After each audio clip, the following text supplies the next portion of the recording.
আসসালামু আলাইকুম রহমতুল্লাহ।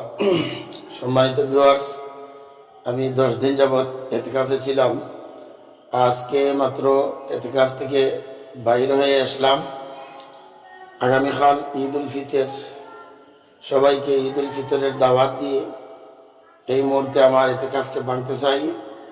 আর আমি দোয়া করেছি, আপনারাও দোয়া করবেন ভবিষ্যতে যেন আরও এতেকাফ করতে পারি। আল্লাহ পাক যেন আমাকে আগামী রমজান পর্যন্ত পৌঁছাই দেন। আর আগামীকাল হইল ঈদ উল ফিতর। ঈদ উল ফিতরের নামাজে যাওয়ার আগে তাকবীরে তাশরিক বলে বলে যাইবেন।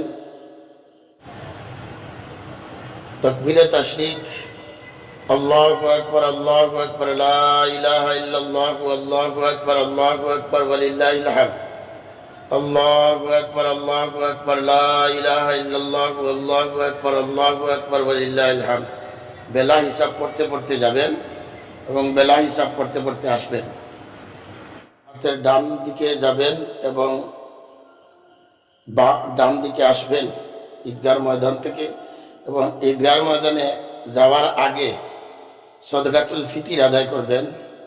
সদকাতুল ফিতির সর্বনিম্ন সদকাতুল ফিতির 115 টাকা, জনপ্রতি 115 টাকা সদকাতুল ফিতির আপনারা আদায় করবেন। এবং সদকাতুল ফিতির আদায় করে ঈদ উল ফিতরের নামাজের জন্য ঈদগাহ ময়দানে চলে যাবেন। আমার জন্য দোয়া করবেন, আল্লাহ পাক যেন আমাকে নেক আমল করবার তৌফিক দান করেন। আমিন। আসসালামু আলাইকুম ওয়া রাহমাতুল্লাহ।